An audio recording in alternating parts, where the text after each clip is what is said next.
Kalau ini nanti mereka terus ada musuh politik ya, jadi ini memang ada kaitan dengan politik, bahwa HRS ini menjadi musuh politik, harus dihabisi dengan berbagai cara, termasuk 6 laskar misalnya harus dibunuh secara sadis, itu mereka lakukan.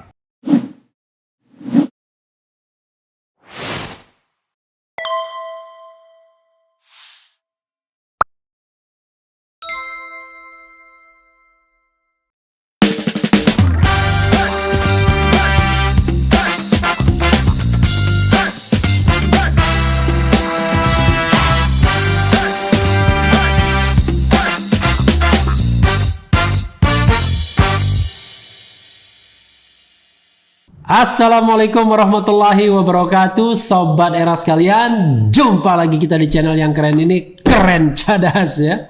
Kali ini saya punya tamu istimewa. Beliau adalah koordinator Badan Pekerja Tim Pengawal Peristiwa Pembunuhan 6 Laskar EPI atau 6 pengawal Habib Rizik ya, atau Rizik Syihab atau Habib Rizik Syihab ya. Beliau adalah Marwan Batubara. Assalamualaikum warahmatullahi wabarakatuh, Bang. Waalaikumsalam, Pak RH. Jangan panggil Pak, tua banget. Bang RH. Oke. Panggil Bang boleh, panggil Bung boleh, panggil nama saja boleh. Apa kabar, Bang? Apa kabar, Bang? Alhamdulillah, baik Bang, baik Bang. Oke, saya kira Bang Marwan ya agak ngeri-ngeri sedap juga ya setelah mengumpulkan data, fakta, analisis, dan kemudian meluncurkan buku.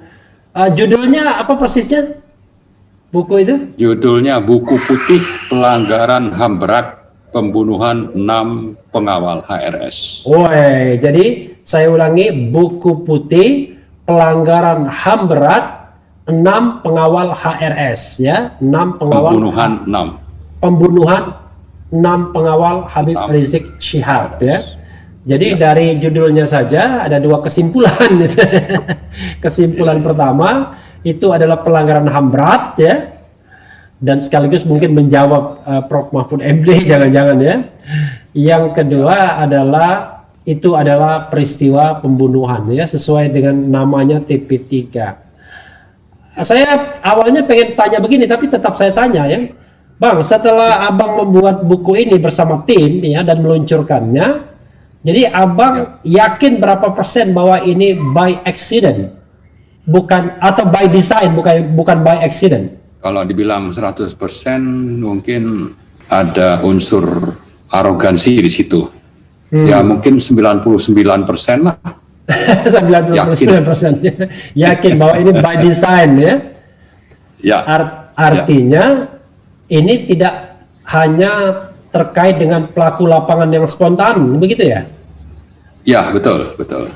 Bisa saja yang ditarget itu seseorang. Ya. Tapi gagal, kemudian gantinya ya mereka ini gitu. Cuma ya itu kan terjadi dalam satu rencana dan peristiwa yang sama. Jadi misalnya rencana membunuh siapa itu gagal, lalu yang 6 ini yang jadi korban gitu. Tapi itu satu paket sebetulnya dilakukan pada operasi yang sama. Ya. Jadi Abang terdengar hati-hati sekali ya, karena ini memang peristiwa pidana ya, salah-salah backfire. Tapi bisa dijelaskan agak sedikit detail biar Sobat RH paham ya, karena Abang tadi kan bicara soal siapa yang disasar, tiba-tiba yang kena yang 6 ini karena yang disasar lolos, kira-kira begitu. Bisa didetailkan yang agak sedikit transparan gitu. Toh buku ini kan sudah diluncurkan. Ya, jadi sebetulnya kita mengapa menyatakan ada pelanggaran HAM berat itu menurut undang-undang yang ada, terutama Undang-Undang Nomor 26 Tahun 2000 tentang Pengadilan HAM. Di situ kan disebutkan tentang kriteria terjadinya pelanggaran HAM berat itu harus memenuhi unsur sistematik atau meluas, bukan TSM ya, bukan terstruktur, sistemik dan masif. Kalau itu TSM ya, itu adanya di MK di pemilu, sistem pemilu. Ya, kalau ini di Undang-Undang HAM ini kita bicara sistemik dan meluas. Nah, dari rangkaian kejadian yang kita sama-sama pantau dan saya kira publik juga memantau, unsur sistemik itu memang sangat bisa terbaca, terlihat kalau kita kaitkan dengan pengalaman atau berbagai operasi yang dilakukan terhadap HRS. Ini memang sistemik. Nah, sistemiknya inilah yang membuat keyakinan kita tadi bahwa terjadi pelanggaran HAM berat karena prosesnya bukan saja misalnya terjadi pada malam tanggal 4 kalau tidak salah ya, 4 Desember itu saja. Tanggal 7 atau Bang. 7 ya, bukan tanggal 7 saja, tapi tanggal 4 Desember sendiri itu ada peristiwa. Misalnya di Megamendung, ada juga misalnya aparat yang tertangkap sehari sesudahnya. Nah, ini satu rangkaian sebetulnya yang bisa menunjukkan bahwa terjadi peristiwa yang sistemik tadi, sehingga bisa memenuhi kriteria pelanggaran HAM berat itu. Saya kira itu yang membuat kita yakin dan kita bisa menuliskan rangkaian peristiwa yang sistemik itu dalam buku TP3 ini. Kalau diurut membacanya sesuai dengan bab yang menguraikan hal-hal yang sistemik itu dalam buku, yaitu kita punya 5 bab. Pertama, bab pendahuluan. Kedua, tentang kronologi peristiwa pembunuhan. Kemudian yang ketiga, profil korban. Yang keempat, anotasi laporan Komnas HAM. Kelima, analisis dan pendapat hukum, terutama kita bicara tentang Undang-Undang nomor 39 tahun 99 tentang HAM dan Undang-Undang nomor 26 tahun 2000 tentang pengadilan HAM. Seperti itu, Pak. Mungkin Bang, tadi tadi kan sistemik ya. Yang kedua meluasnya seperti apa? Jadi gini, yang dipersyaratkan dalam undang-undang, terutama itu pasal 7 dan 9 Undang-Undang 26 itu, kita bukan bicara dan di sini, sistematik atau meluas. Oke, jadi alternatif ya, bisa kumulatif, bisa alternatif. Ya. Betul. Nah, kita bisa menunjukkan tentang terjadinya rangkaian peristiwa yang terkait dengan HRS dan 6 pengawalnya ini, bahwa ada rangkaian peristiwa yang sistematik tadi. Ini terkesan Bang Marwan agak malu-malu ya, atau mungkin agak sungkan atau agak menghindar untuk mengatakan bahwa sesungguhnya sistemik itu terkait dengan yang diincar Habib Rizik ya, begitu maksudnya? Kelihatannya memang begitu. Ya, makanya kan kalau kita baca laporan Komnas HAM bulan Januari, itu memang sudah menyebutkan ada upaya dari mobil pengawal HRS untuk melindungi HRS dari kejaran atau intercept aparat negara yang membuntuti mereka. Sebetulnya yang dilakukan pengawal itu ya memang namanya pengawal, ya harus mengawal supaya yang dikawal itu terlindungi, tapi menurut Komnas HAM itu malah si ini disalahkan melakukan intercept dan itu menjadi alasan misalnya untuk mereka dianggap bersalah. Tapi intinya itu ya, saya kira kembali kepada masalah bahwa kalau bicara HRS ya memang itu jadi target. Kenapa juga misalnya pesantrennya beliau di Megamendung itu harus dipantau, ada drone dan sebagainya.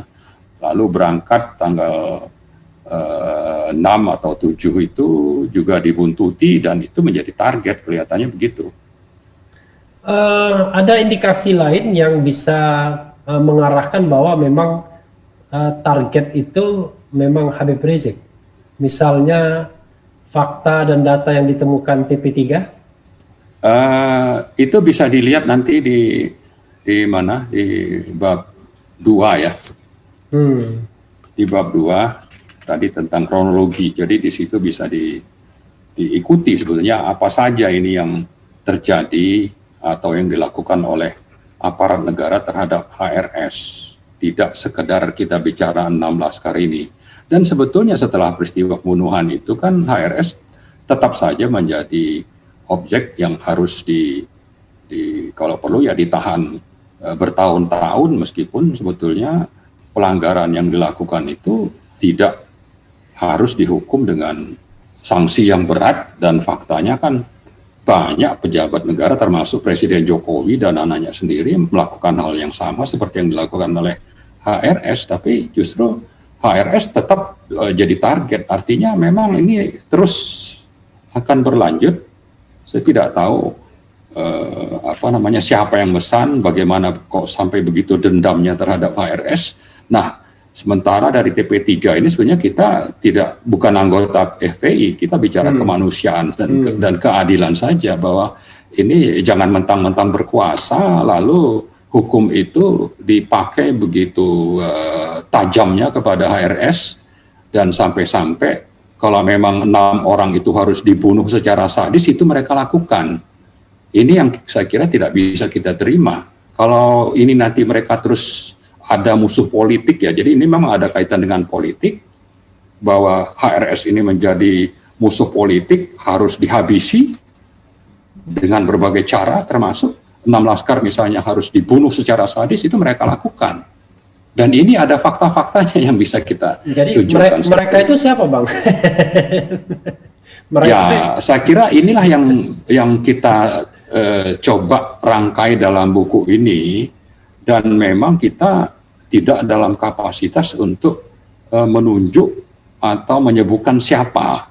Tapi kalau pengadilan berjalan secara objektif, transparan, sesuai dengan aturan yang berlaku, sebetulnya otomatis itu mereka bisa membuktikan, ya. Abang menyebut aparatur negara, memang itu bagian dari negara pastinya yang melakukan. Betul. Jadi misalnya kita bicara tentang keterlibatan dari Koopsus. Koopsus itu kan melakukan operasi, misalnya menurunkan baliho. Jadi Koopsus itu adalah Komando Operasi Khusus. Khusus itu dibentuk berdasarkan Perpres 24, ditandatangani oleh Pak Jokowi. Kenapa misalnya Panglima Kodam Jaya itu harus turun tangan sampai ke lapangan untuk menurunkan baliho, sampai ada istilah dudung itu menurunkan ini, padahal menurunkan baliho, padahal selama ini dan sampai kapanpun sebetulnya cukup dengan Satpol PP itu sudah selesai urusan penurunan baliho, tapi ini sampai turun ya, menurunkan juga kendaraan-kendaraan yang tidak biasa dan harus datang show of force ke Petamburan misalnya, seolah-olah ini musuh negara nomor 1, padahal saya kira justru Habib Rizik itu begitu banyak jasa, termasuk juga sebetulnya orang tua beliau itu adalah pahlawan nasional yang harusnya mendapat tempat di negara ini, minimalnya siapa ya? Saya dapat perlakuan adil lah. Siapa ke orang tuanya? Saya nggak begitu tahu malah. Ya, saya lupa namanya, ya yang jelas Shihab lah ya, karena Habib itu kan. Tapi memang punya jasa untuk Republik ini. Tapi ini klarifikasi ya. Jadi tadi, maksud saya. Ya, oke silakan. Silakan. Ya, maksud saya bahwa kalau sampai ada Koopsus ya untuk seseorang yang sebetulnya toh beliau itu siap untuk bicara, siap untuk misalnya rekonsiliasi kalau ada sesuatu, dan dalam pembelaan kasus beliau misalnya di Pengadilan Jakarta Timur itu kan juga diungkap bagaimana pejabat-pejabat negara dari BIN dan Polri itu mendatangi beliau di Mekah untuk terjadinya rekonsiliasi. Sampai waktu pulang itu siap rekonsiliasi, tapi kenapa harus ada misalnya Koopsus yang demikian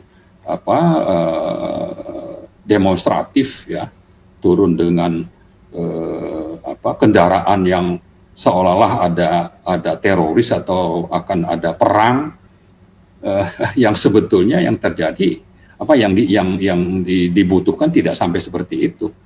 Jadi saya klarifikasi dulu, kalau Koopsus itu yang bawa senjata, bawa kendaraan ya, baru apel di depan Petamburan membunyikan kendaraannya kan, sirene. Sementara kalau Pangdam Jaya Dudung itu yang menurunkan baliho ya. Jadi ada dari Kodam dan ada dari Koopsus kan sebenarnya kan. Betul. Ya, jadi biar tidak kan, karena tidak campur ya, betul. Ya, Koopsus sama betul. Kodam kan berbeda kan. Koopsus pasukan yang langsung dibawa presiden kan kalau Koopsus. Ya. Kalau Kodam, saya cuma ingin mengatakan bahwa ada Koopsus, ada Pangdam ya, ada Kapolda. Itu kan sebetulnya dalam kasus HRS yang juga akhirnya memakan 6 korban ini, itu lembaga-lembaga itu memang terlibat kuat untuk menunjukkan adanya unsur sistematik tadi gitu. Tapi apa yang disampaikan Pak Amin agak berbeda sedikit ya, karena Pak Amin mengatakan bahwa secara kelembagaan TNI dan Polri tidak terlibat. Itu yang dikatakan Pak Amin dalam sambutannya, dan kemudian disambut oleh Pak Mahfud MD kan dengan mengucapkan terima kasih, sudah sportif bahwa itu tidak bisa dikatakan sebagai pelanggaran HAM berat karena institusi TNI dan Polri tidak terlibat syarat untuk bisa dikatakannya pelanggaran HAM berat. Itu tanggapan Abang walaupun sudah saya bacakan press release-nya, tapi kan Sobat Era pengen tahu langsung dari Bang Marwan sendiri. Ya, sebetulnya yang dimaksudkan Pak Amin itu kan lembaga secara resmi dan keterlibatan sampai ke atas ya, pimpinan dalam merekayasa atau merencanakan berbagai operasi. Itu ada lembaga negara lain. Tapi dalam pelaksanaannya, yang dimaksud Pak Amin itu dalam hal merencanakan dan mendesain dan menjadi tanggung jawab pimpinan misalnya, itu tidak. Tapi dalam operasi di lapangan, sebetulnya 2 lembaga ini dilibatkan oleh lembaga negara lain tadi gitu. Ya, kita harus clear ya. Tapi sepengetahuan pimpinan tertinggi lembaga nggak?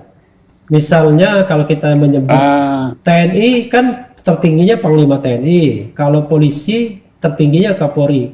Apakah sepengetahuan atau enggak? Kalau bicara yang dimaksud Pak Amin,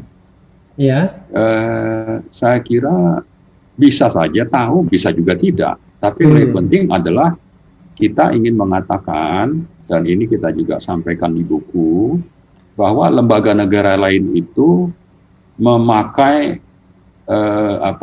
aparat di 2 lembaga atau di TNI dan Polri tersebut dalam operasi di lapangan. Iya. Di buku nggak ada juga itu lembaga-lembaga negara lainnya itu.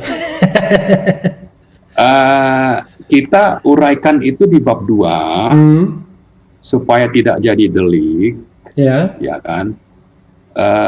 Sebetulnya dengan membaca itu mungkin kalau mengatakan anak SMP terlalu inilah ya, tapi anak SMA saya kira bisa mengambil kesimpulan sebetulnya lembaga mana itu maksudnya, apalagi orang-orang yang sudah sekolah sampai ke universitas, pastilah gitu Pak.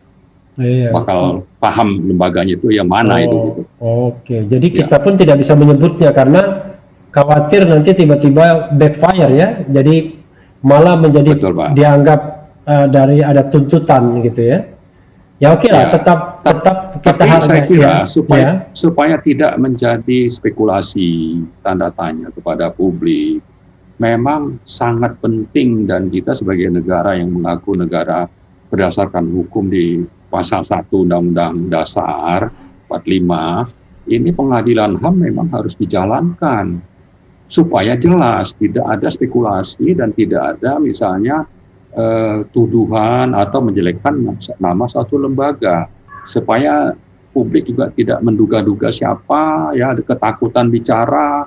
Mari secara transparan, dan ini sebetulnya sesuai dengan komitmen Pak Jokowi yang katanya akan menuntaskan kasus ini secara adil, transparan, dan dapat diterima oleh publik.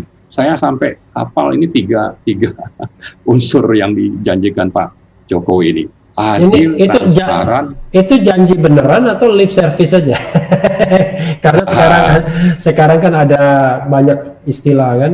Salah satunya ya, waktu peluncuran kemarin itu saya ingatkan juga, ya kan, bahwa ini kan BEM UI menyebut presiden itu hanya adalah the king of lip service, the king of lip service. Jadi orang tidak paham, jadi saya jelaskan waktu itu.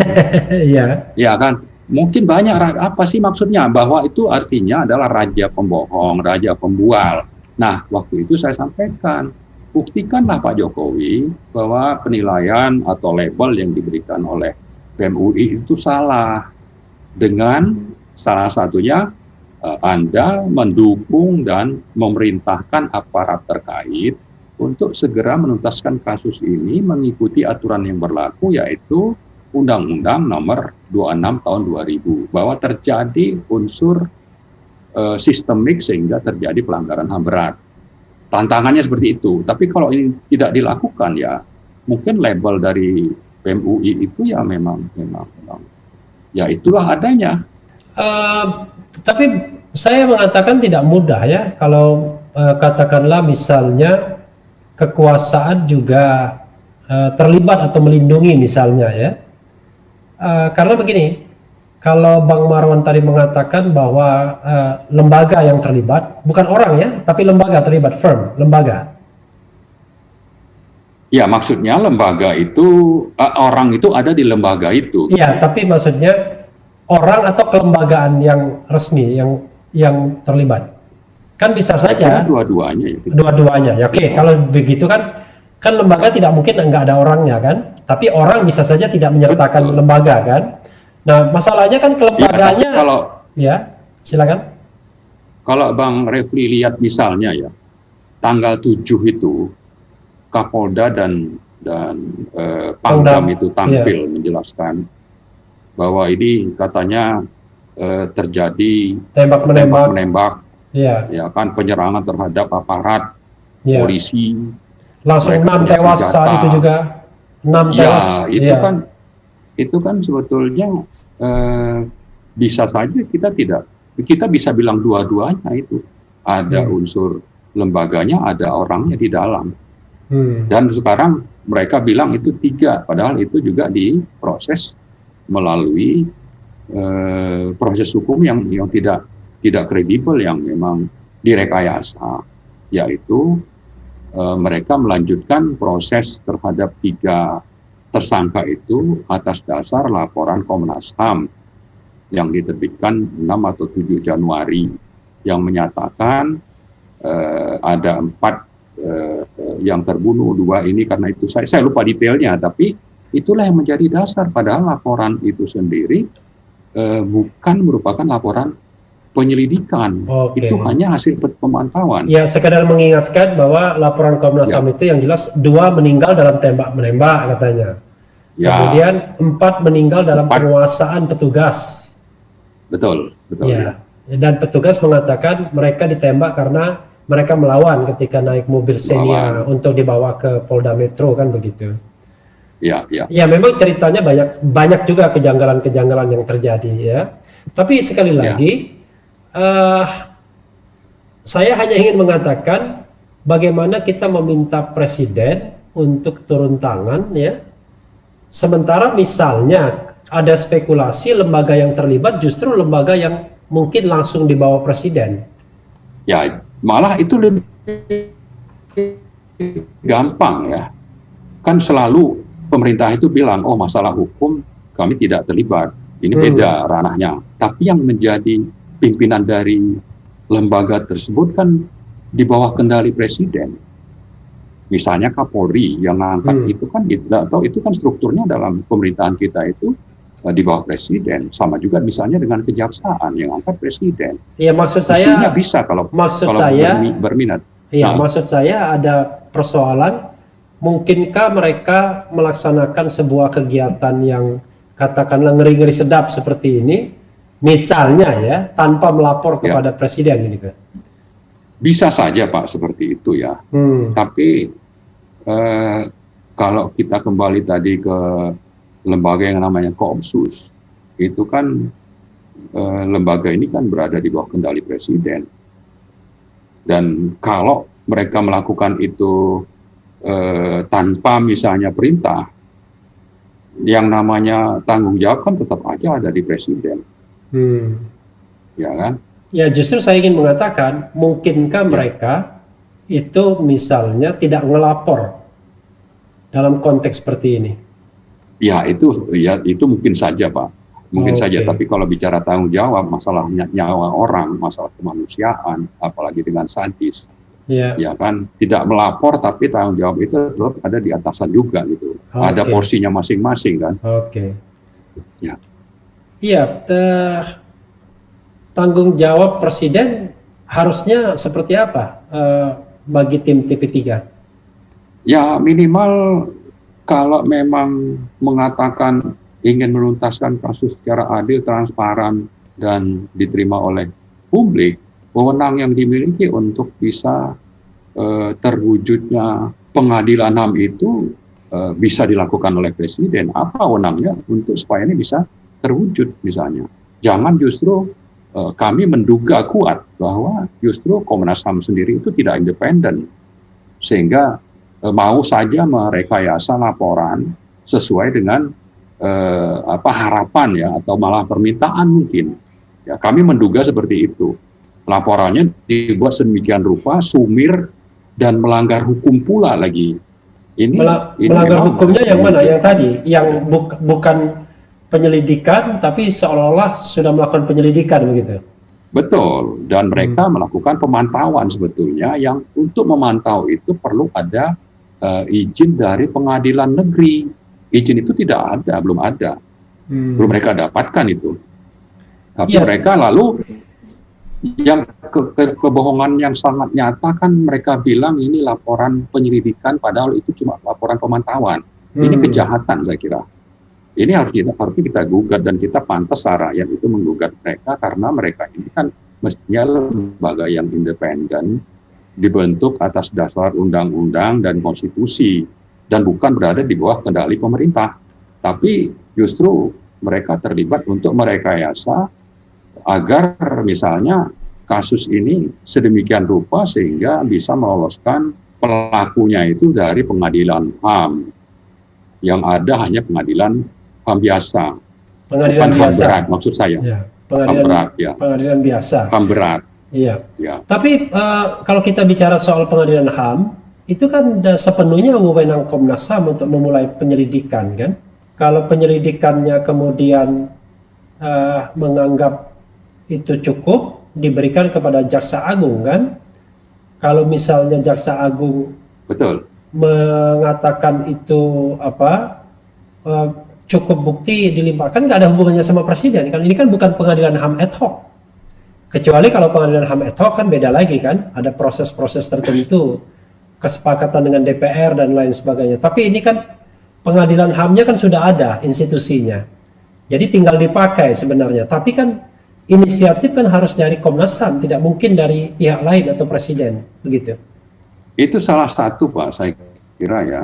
Makanya memang dalam rilis kita hari ini kan kita juga meminta supaya pengadilan Komnas HAM itu segera melakukan penyelidikan, bukan justru menganggap ini sudah selesai. Tapi di sisi lain saya kira presiden kan juga bisa misalnya bertulis surat kepada Komnas HAM untuk melakukan itu. Jadi menunjukkan gesture kekuasaan gitu ya, artinya dorongan gitu ya. Iya, dorongan. Atau juga tadi kalau kita sebut-sebut lembaga negara ini ya harus direlakan misalnya kalau memang terlibat oleh presiden untuk jangan justru dilindungi. Harapan kita kan seperti Jadi itu. presiden jangan bersikap melindungi, memberikan green light, lampu hijau dan perlindungan terhadap Komnas HAM misalnya, bahwa mereka bisa bekerja secara independen begitu ya. Itu yang diharapkan. Ya, betul, Bang. Yakin Bang Marwan bahwa ini akan tuntas pada era pemerintahan Presiden Jokowi soal ini?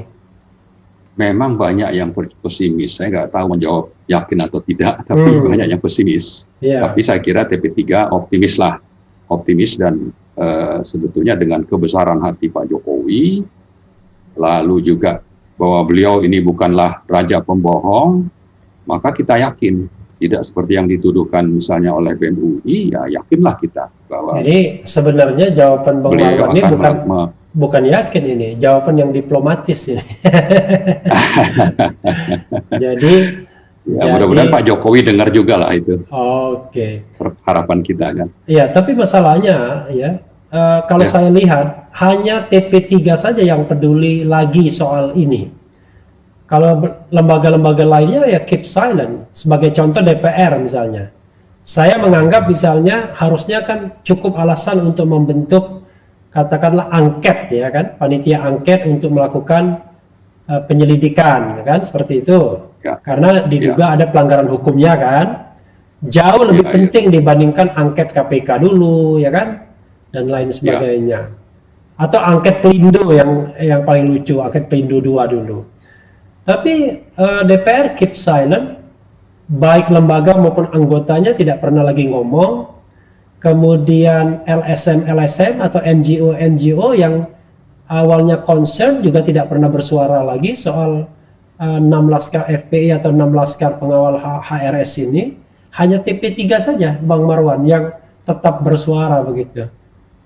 Sepertinya dorongan atau energi untuk menuntaskan kasus ini lemah sekali. Bahkan tersangkanya saja yang diduga, yang katakanlah entah tersangka benar atau enggak, itu enggak ditahan juga begitu.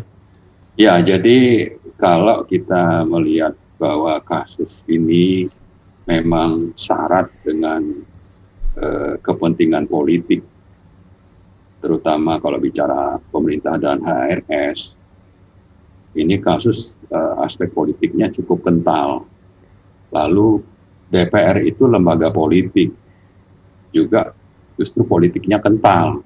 Kalau DPR memang itu ada pada sisi pemerintah sebagai partai pendukung, memang kita tidak banyak berharap. Harapan kita memang lebih kepada partai oposisi. Tapi oposisi juga pakai perhitungan politik.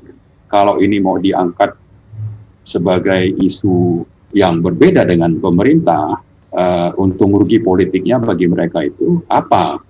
Sehingga memang rakyat akhirnya bisa tidak terlalu banyak harapan lah ke DPR. Tapi kita berharap sebetulnya dengan perkembangan politik akhir-akhir ini ya, ada anak petinggi satu partai ditangkap, atau ada hal-hal lain yang membuat hubungan anak petinggi partai yang ditangkap siapa? Kan bukan petinggi partai lagi kan, pengusaha maksudnya, yang narkoba. Ya, tapi kan ya ada hubungan lah itu kan dengan partai, atau ada hal-hal lain lah. Kita mungkin itu kan hanya spekulasi dari saya. Tapi sebetulnya yang ingin saya sampaikan adalah bahwa perkembangan politik, hubungan antar penguasa dengan orang-orang partai itu, seandainya terjadi perubahan, sebetulnya kita masih punya harapan lah untuk adanya tuntutan yang muncul dari DPR. Atau kita juga berharap bahwa mereka akhirnya mungkin memihak kepada kebenaran ya dalam aspek kemanusiaan, bahwa ini sesuatu yang memang sangat pantas untuk disuarakan, diperjuangkan, maka bisa saja hubungan yang solid sebelumnya antar penguasa dengan partai itu berubah. Tapi memang kita ini sifatnya masih harapan ya, Pak. Ya Bang ya. Iya, satu lagi ya, buku ini dicetak berapa eksemplar, Bang Marwan? Ada 1.000. Ada 1.000 ya. Dari 1.000 eksemplar itu sudah dikirimkan ke berapa pihak? Memang masih internal, tapi mulai minggu depan itu akan kita kirim ke lembaga-lembaga negara yang relevan, termasuk juga ke DPR atau ke lembaga-lembaga penegak hukum misalnya, termasuk ke KPK atau Mahkamah Agung. Oh, jadi atau juga ke lembaga negara lah pada prinsipnya. Lembaga formal kenegaraan akan menerima ya? Ya, juga ke LSM. Perguruan tinggi. Perguruan tinggi, betul. Ke Refli Harun Channel juga ya? Insya Allah. Tapi sebetulnya PDF-nya soft copy-nya sudah beredar sejak kemarin. Iya, saya hanya ingin, justru itu yang ingin saya konfirmasi. Itu PDF yang beredar itu cuma satu versi kan? Betul. Ada tampilannya kan yang pertama kemarin itu cuma tulisan buku putih. Iya. Tidak terlalu jelas nih buku putih apa. Lalu tadi kita rubah tampilannya untuk menunjukkan bahwa ini adalah buku putih pelanggaran HAM berat, pembunuhan 6 pengawal HRS. Oh, tapi yang lainnya tidak ada perubahan ya? Tidak, itu cuma tampilan supaya orang tahu ini apa. Oke. Kalau buku putih orang nggak tahu ini isinya apa gitu. Iya. Tapi konten sama, Bang. Konten sama ya. Jadi versi PDF dan versi cetak itu bisa dikonfirmasi sama ya? Sama. Termasuk juga halaman-halamannya sama ya?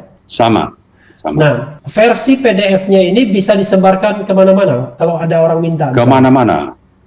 Jadi tidak ada misalnya disclaimer bahwa ini hanya untuk kalangan internal, enggak ya? Semua masyarakat Indonesia bisa akses. Betul, silakan. Karena tidak ada yang dirahasiakan. Dan supaya juga mereka memahami secara komprehensif, tidak hanya di-feeding dari sumber yang punya kepentingan. Sama seperti tadi atau kemarin waktu Pak Mahfud itu menyimpulkan sesuatu yang sebetulnya itu kita anggap misleading atau malah disengaja ya.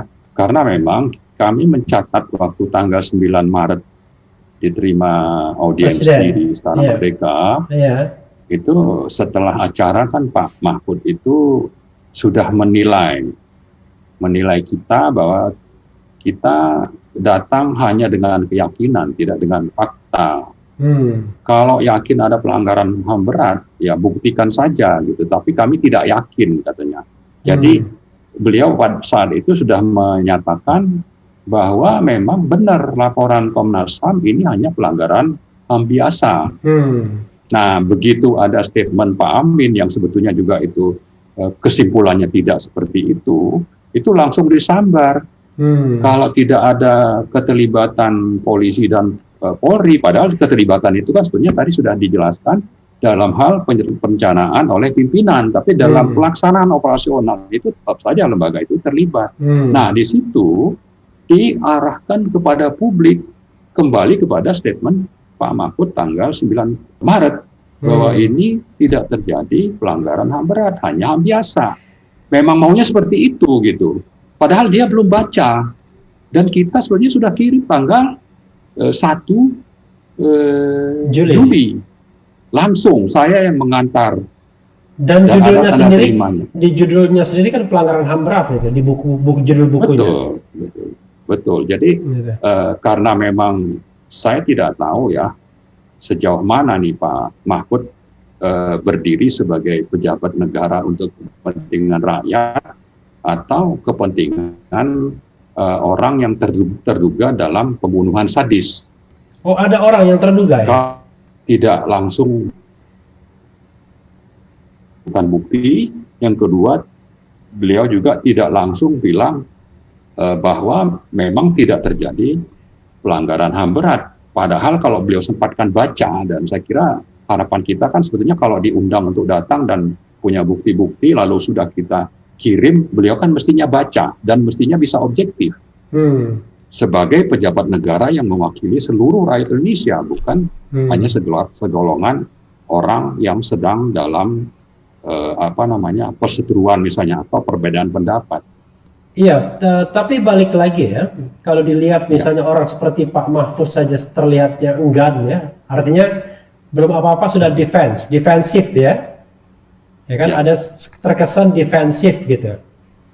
Bahkan ibaratnya kan agak lucu juga ketika dia mengatakan tolong buktikan dan lain sebagainya, kan bagaimanapun TP3 bukan lembaga penegak hukum. Ya. Kalaupun membawa tulisan dan lain sebagainya kan itu kan nggak bisa dibilang bahwa itu barang bukti atau alat bukti kan, itu baru semacam mungkin petunjuk kan begitu. Betul. Nah, kan bisa petunjuk ini bisa menjadi alat bukti ya, barang bukti kalau diproses hukum kan begitu. Betul. Nah, sejauh ini ada upaya untuk beraudiensi lagi dengan Komnas HAM agar mendesak mereka segera meluncurkan proses penyelidikan. Karena begini, ini kan ada paradoks. Paradoksnya adalah TP3 ini justru dalam tanda kutip menegasikan Komnas HAM. Saya membayangkan lembaga yang dinegasikan apa mau melakukan tugas penyelidikan ya, gitu. Ya, menegasikan itu kan sebetulnya ingin menunjukkan kepada publik bahwa mereka merekayasa laporan, mereka melakukan kebohongan publik untuk membuat kesimpulan bahwa ini hanya pelanggaran HAM biasa.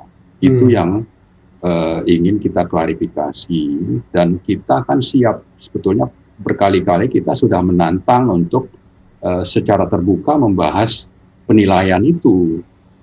Ya, jadi bukan mau berseteru, tapi ingin menyampaikan kepada publik apa yang dilakukan oleh Komnas HAM, dan mestinya Komnas HAM itu kan memihak publik, bukan memihak kepada pemerintah yang sejauh ini kami menilainya seperti itu. Penilaian kami adalah mereka memihak pemerintah, melindungi pelaku pelanggaran HAM berat, dan merasa bahwa ini sudah mereka sangat confident karena Presiden sendiri termasuk Pak Mahfud kan sudah berulang-ulang menyatakan kami cuma dari Komnas HAM, ya kan? Padahal tadi kembali kepada hal yang basic, yang dilakukan Komnas HAM itu tidak sesuai dengan aturan. Dan Pak Mahfud sendiri coba menggiring publik dengan mengatakan bahwa kalau mau mengatakan ini sebagai pelanggaran HAM berat, maka unsur TSM harus terpenuhi. Padahal itu tidak benar. Ya, belum pernah kita dengar Pak Mahfud itu meralat kesalahan fatal yang saya tidak tahu apakah disengaja atau karena tidak tahu. Tapi apapun itu, karena tidak tahu atau tidak sengaja, Pak Mahfud harus klarifikasi bahwa sebetulnya kriterianya itu adalah hanya apakah itu sistematik atau meluas. Dan bagi TP3 ini sistematik, ya.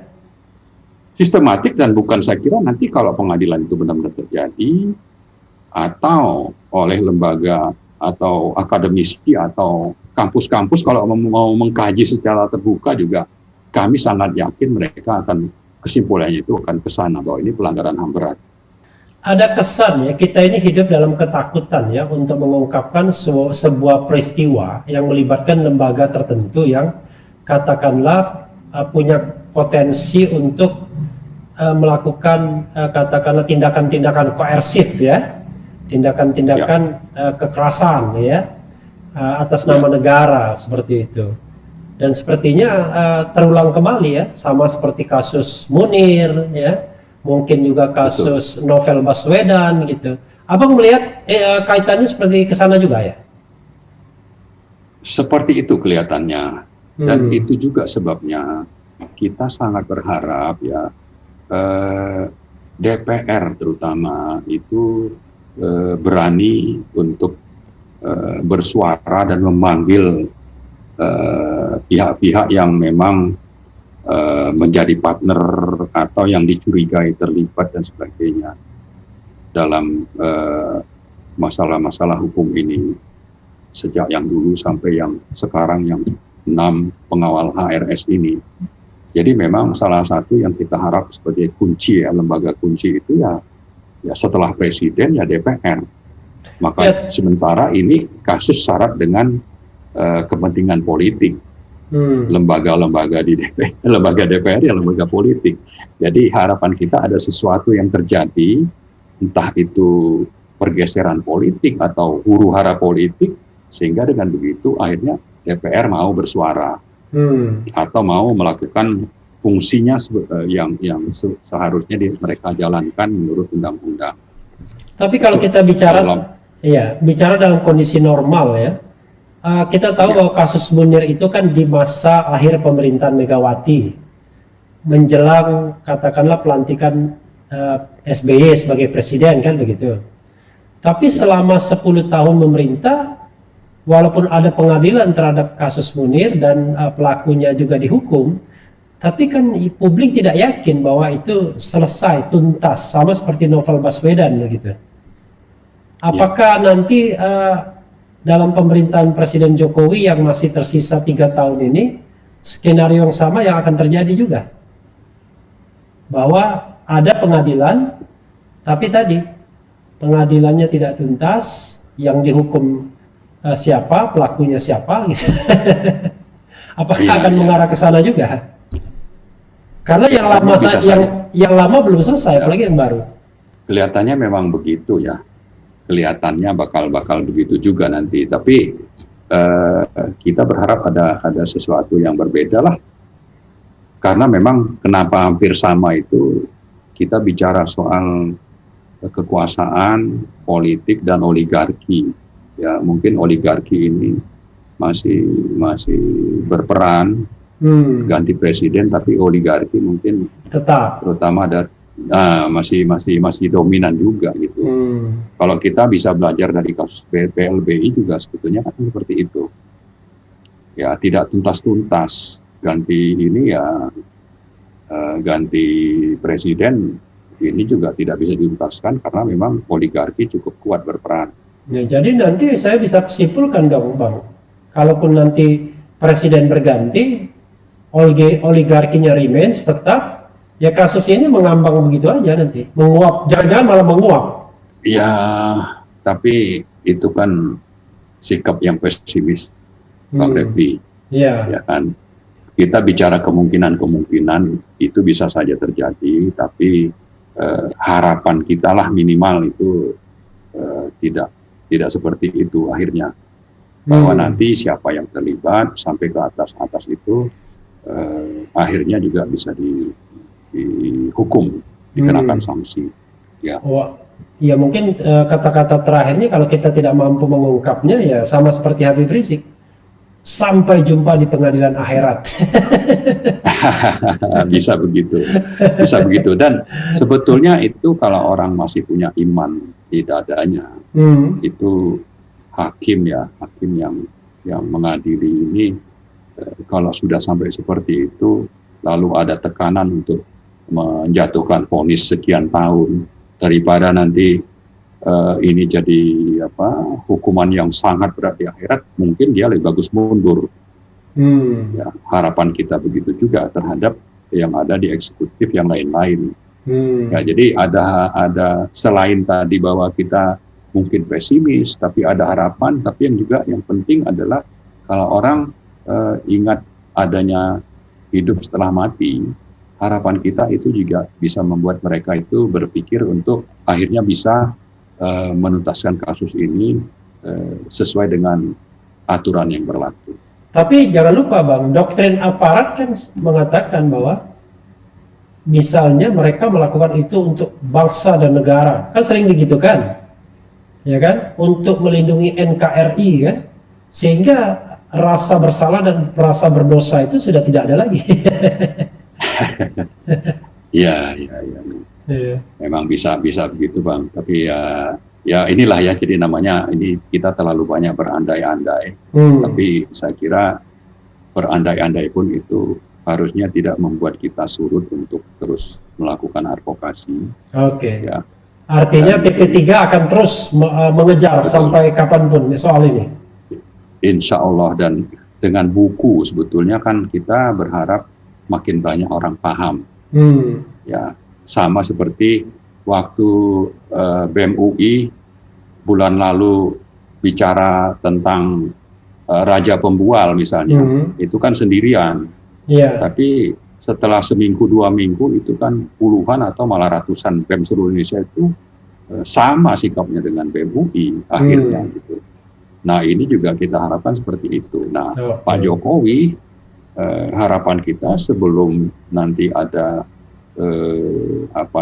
suara semakin kencang di publik ya, atau adanya gerakan-gerakan, ya mari tunjukkan bahwa beliau adalah pemimpin untuk seluruh rakyat dan kembali ingat kepada komitmen di tanggal 9 Maret itu untuk akhirnya nanti tadi ya mendorong Komnas HAM, memerintahkan lembaga di bawah kendalinya untuk mendukung supaya proses hukum itu memang akhirnya bisa terjadi, terutama kita bicara tentang pengadilan HAM berat. Iya, saya membayangkan pemerintah pasti sedang kasak kusuk ini. Bagaimana memperlakukan, menyiapkan strategi dalam menghadapi jurus-jurus TP3 ini, jangan-jangan ya? Ya, kita sebetulnya juga sudah menyiapkan berbagai jurus yang kita tidak buka di sini. Ya, saling adu jurus aja nanti. Karena satu jurus kan sudah dikeluarkan Pak Mahfud ya kan? Mau mementahkan bahwa itu bukan pelanggaran HAM berat ya kan? Nah, kita tidak tahu lagi jurus yang mana lagi ya. Ya. Tapi terakhir Bang ya. Ya, tapi kan jurus. Ya.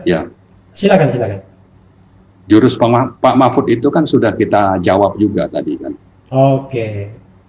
Jadi jurus dijawab dengan jurus. Dengan jurus. Insya Allah. Bang, ini terakhir ya. Sebelum final statement dari Abang. Ini mohon maaf ini kan kita ini bicara hal yang ngeri-ngeri sedap ya. Nah, sebagai manusia ya kita punya rasa takut juga pasti kan mengungkapkan hal seperti ini, karena yang kita hadapi adalah barangkali ya sebuah kekuatan yang memiliki fasilitas, senjata, perlindungan hukum ya kan, semuanya lah ya kan. Sementara Abang dan teman-teman ya, atau termasuk saya juga misalnya yang menginterview Abang ini kan masyarakat sipil biasa yang tidak punya kekuatan apa-apa. Jadi Abang merasa takut nggak soal berhadapan dengan resiko atau kemungkinan itu? Kalau saya bilang tidak ada rasa takut, itu saya sombong. Jadi rasa takut itu jelas ada. Tapi di sisi lain kan ini ada perintah agama. Kita kalau bicara amar ma'ruf nahi mungkar, ini bicara nahi mungkarnya, ini kan perintah agama. Lalu kalau sudah tidak ada yang lain, ya ini kan menjadi semacam fardu kifayah untuk kita ya, untuk yang punya kesadaran, maka ya sudahlah, bismillah saja. Ada ketakutan, tapi karena ini perintah Allah, ya kita jalan sesuai kemampuan, tapi dan penuh perhitungan, dan harapannya juga kita harus konsolidasi, tidak sendirian. Dan kebetulan masih cukup banyak lah orang-orang yang punya komitmen untuk melakukan nahi mungkar itu.